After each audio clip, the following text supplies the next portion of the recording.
Peace is a comprised video of the spiritual and esoteric details about the water-bearing lion, who is me.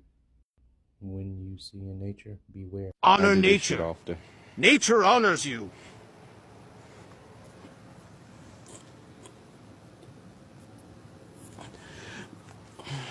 Make sure nature get a proper burial. Put it somewhere nice. Can't be seen.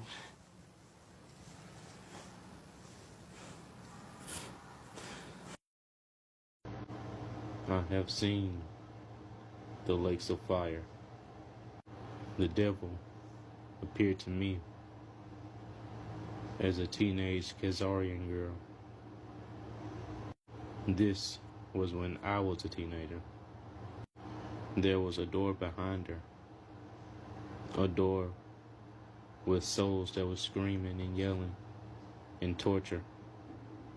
I stood in front of that door, along in front of the Khazarian girl that was possessed by the devil. She told me she was the devil. And I said, okay, is my father back there? Is he down there with you? The girl smiled and said, no, unfortunately he's not. And I said, all right. And I went on about my way.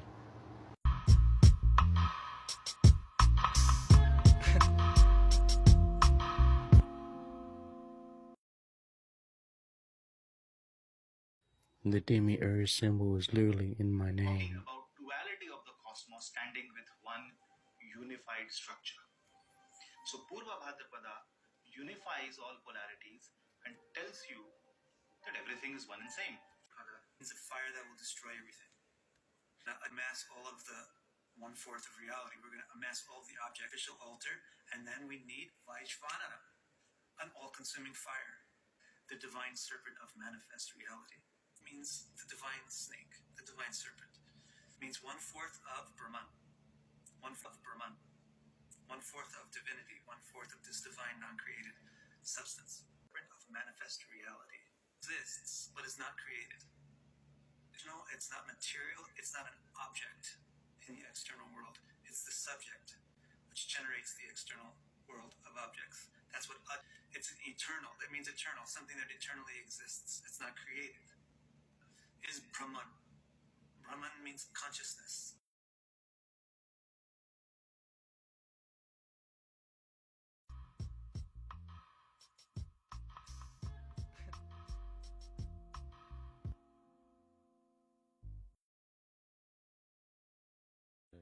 When a nail was drug across my chest, to the collarbone, to the sternum. Having the mark makes me an incarnation of Saturn.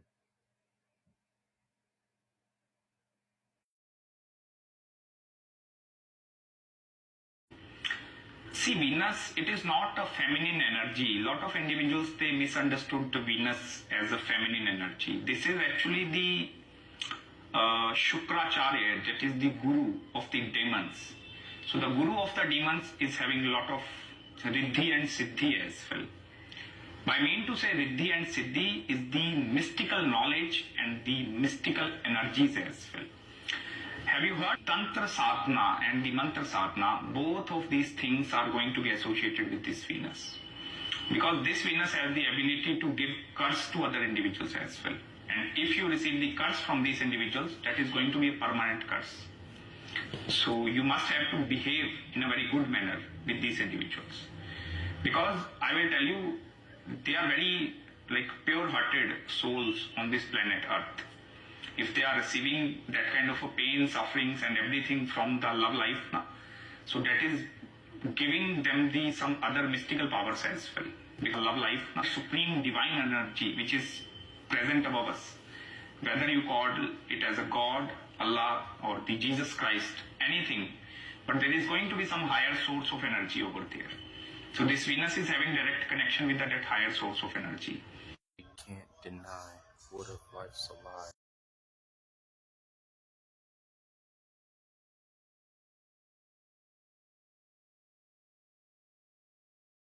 it can use its power to destroy the enemies.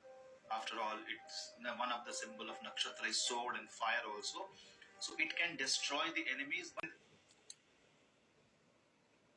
Now, Aja Ekpada, which is the deity associated with Purva Bhadrapada, which is a form of Rudra, is a kind of deity that is very less known. But you can understand with the symbolism that it is a deity with one leg and two heads, talking about duality of the cosmos standing with one unified structure. So Purva Bhadrapada unifies all polarities and tells you that everything is one and same. Wants to sacrifice the material things so that it can quell or push down its enthusiasm for all those things. Vaishvavasavam, to push down. We'll understand why another definition given in dictionaries of Vaishvanala has to do with fire. Because Anala is a fire. And Vaishvanala means a fire that will destroy everything.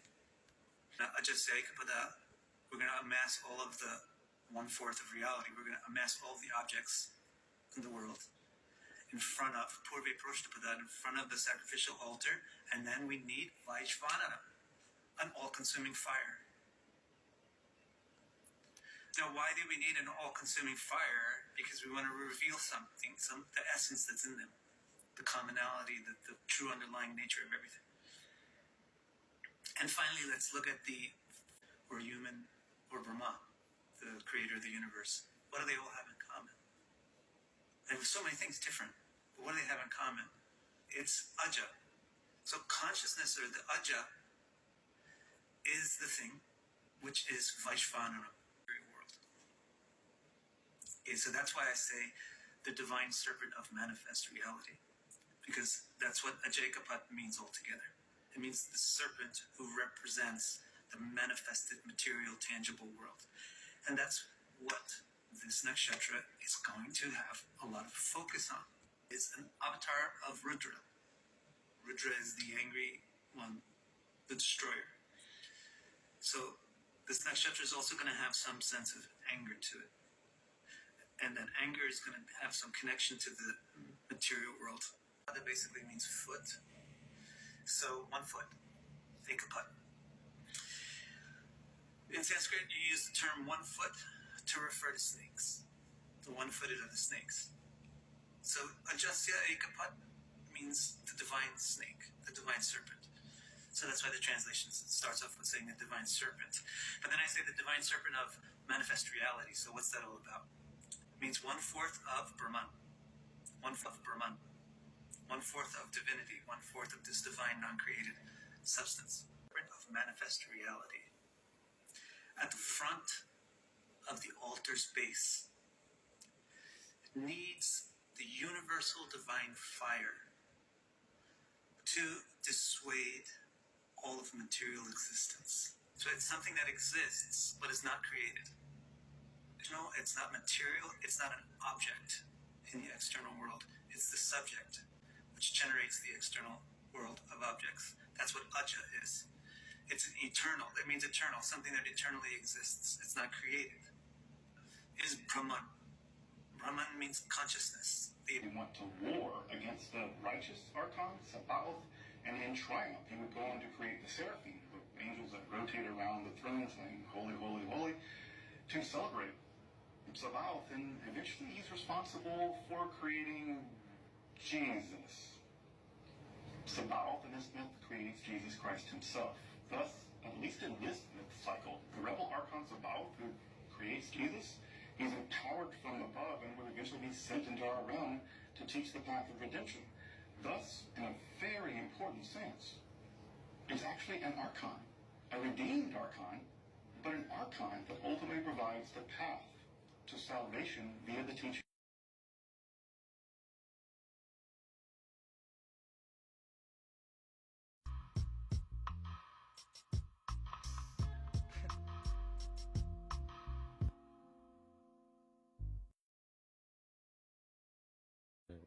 When a nail was drug across my chest, to the collarbone, to the sternum.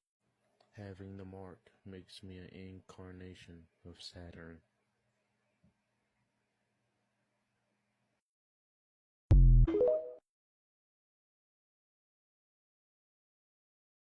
or Da Adi. It is opposed to Sophia, the divine feminine.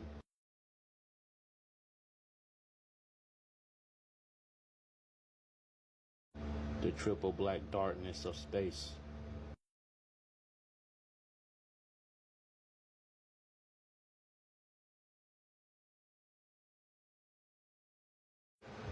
Her image is. She made herself known to me after I had listened to a song. And in the middle of the song, I was in my temple.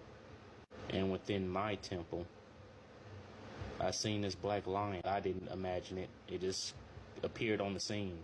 But it appeared with grace, glory, and beauty. And it took me a while to figure out the name of this entity. But once I finally did, it connected to everything else in this universe. The only way for others, for she represents the black sun within The you, Doth and the Kabbalah, the triple the black seed, space the Doth, within but you. they hidden it. It's called you're raising up your vibratory rate. You're going through the black hole. The abyss is called in the book of Revelation. It's called the abyss. Hebrews, they take the spirit of God off of the Kabbalah because they don't have the black dot. So they take that off. They do that for a reason. You see, and then the Kabbalah only becomes more of they take something metaphysical and then it becomes a spiritual doctrine as far as the esoteric doctrine where you learn the good moral laws.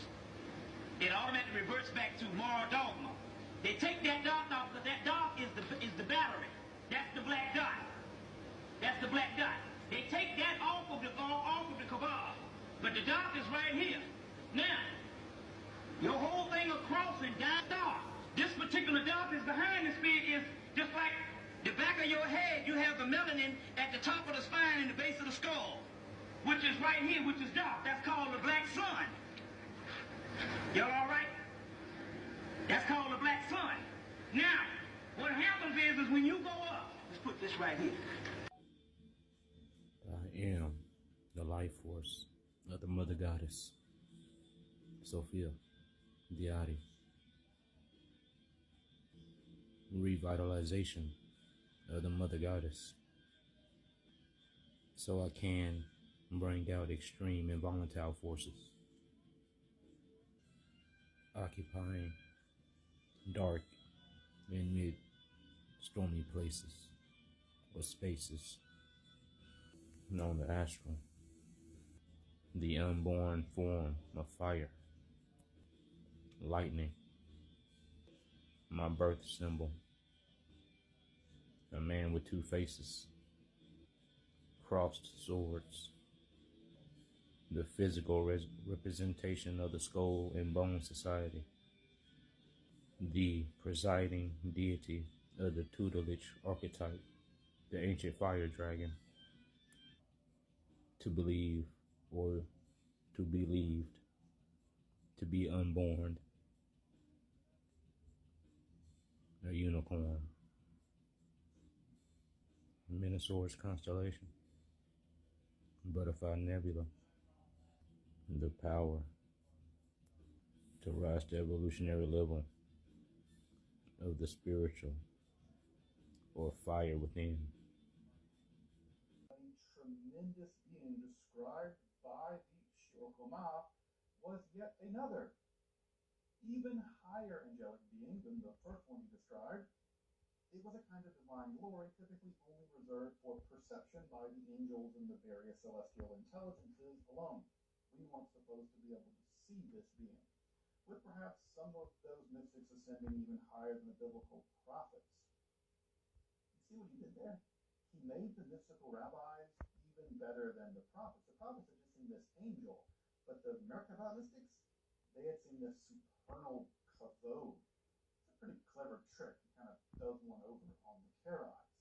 Thus, the Sanjikawa had to posit at least two created angelic or quasi-angelic beings in his philosophy and theology as part of his polemics to link immanence and transcendence. Then, the last of the great Bionim would posit a version of this position, also maintaining that the prophets interacted with the created angel, which was in fact the kavod, or the glory of the divine. While other rabbis like Yehuda of Barcelona would reject that the kavod was an angel, because what does it mean to say that God's glory is an angel? Though he did contend that it was something higher than an angel, but he never explained exactly what that is. So he kicks that can right down the road. Following upon this speculation, and I think most importantly in all this, the scholar, astrologer, and commentator Ibn Ezra would continue this line of speculation, continuing that the divine kavod had two faces. One which faced creation, the imminent one, and was actually beheld by the prophets, but also another hidden face, turned toward the remoteness of divinity, the transcendence of divinity, somehow unified with that holy other holiness. The exact relationship of the kavod to the absolute interior divine is not really clear.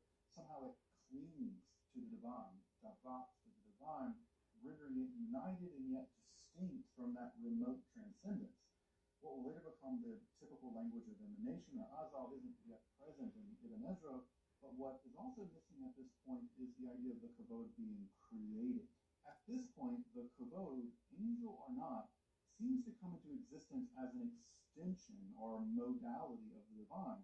And we're glimpsing the first moments in Jewish philosophical, mystical, theological history of something like a system of emanation with specific moments in that process.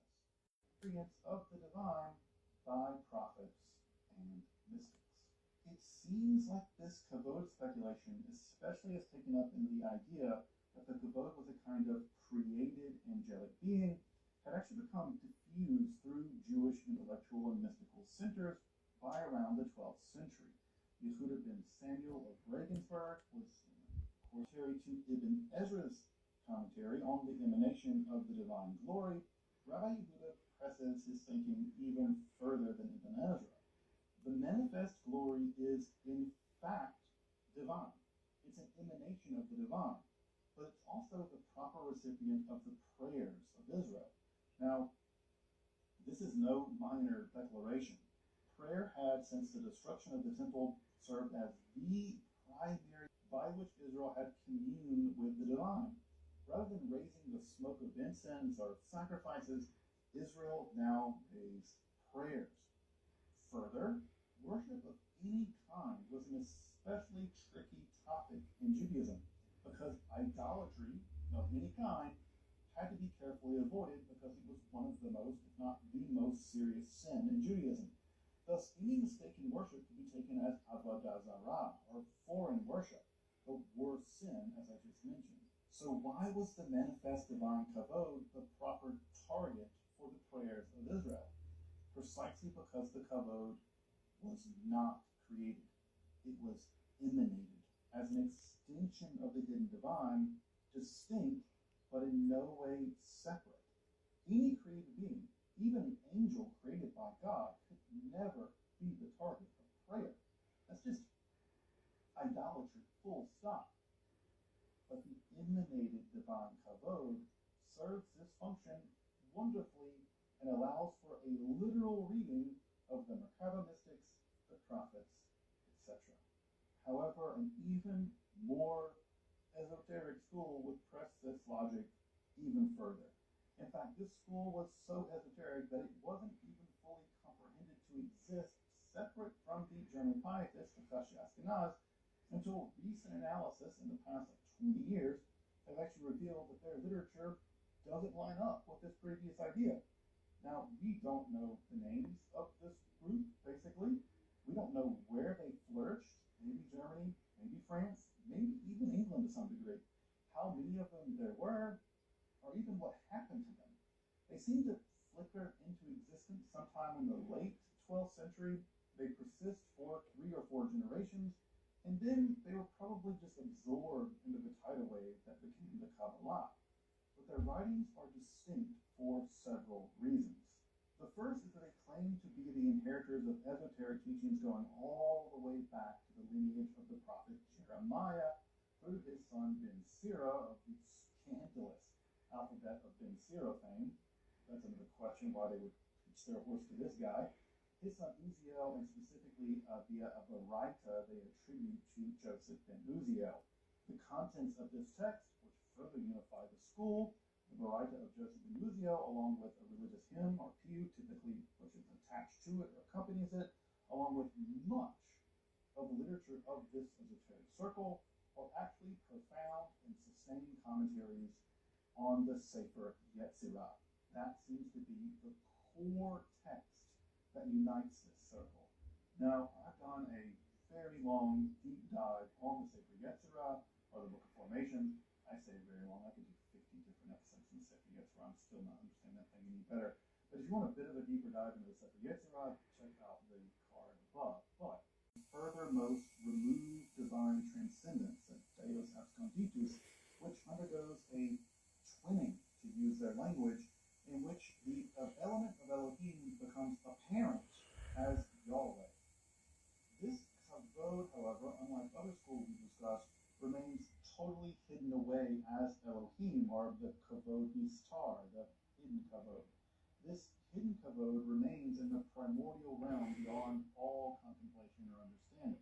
But in this process of twinning, an aspect of the divine emanates. It emerges from that primordial fire, which is distinct from the fire which eventually goes on to produce the angels. Now, exactly how or why this happened isn't exactly clear, and even more remote emanations actually might have occurred as well. The exact ontological relationship, for instance, between the divine presence of the kavod, of the Shekhinah, and the glory isn't clear. Sometimes it's the glory and the Shekhinah are the same, but what seems to emerge is a distinct being utterly unlike any other being in creation, somewhat divine and yet not divine, angelic and yet hyperangelic.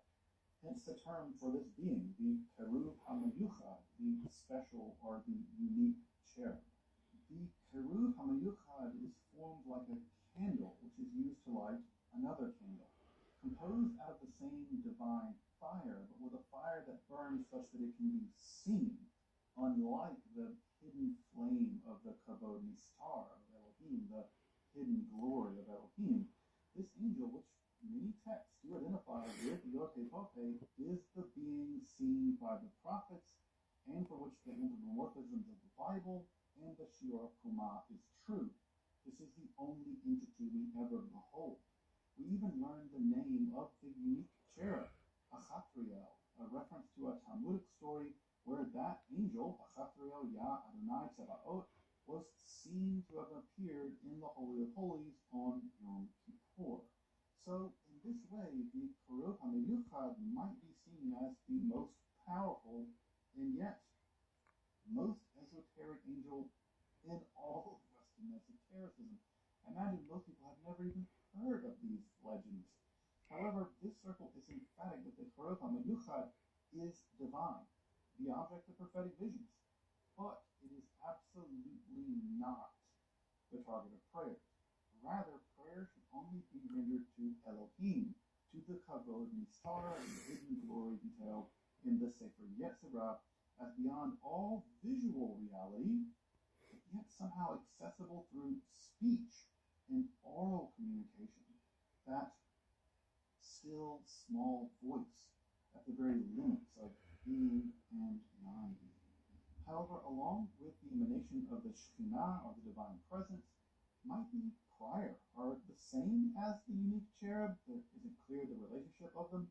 Other entities are also said to come into existence within the divine pleroma, including the divine kingship, or Malchut, or the throne of the divine, the holiness of the divine. Also, there are various types of fire, or chashmal, and various degrees of hiddenness and manifestation of these various kinds of fire, along with the angels which are created from this fire, along with, as I mentioned, the Kedusha and the Gadolah, the holiness and the power, the dominion of the divine, all appear as entities which come to exist through emanation within the world of the divine pleroma, according to this circle. In general, a great deal of the speculation of this circle is to harmonize the biblical accounts of creation, the visions of the prophets, especially Ezekiel and Isaiah, the rabbinical literature, like the Talmud that they've inherited, all together, and most importantly, I would argue, with the Sefer Yetzirah as a kind of key that unlocks them all. They clearly took that to be the definitive account of both the inner evolution of the divine, but also the very process by which the olam, or the cosmos, came into being. In all the From this moment on, I'll show you the creation of the new world.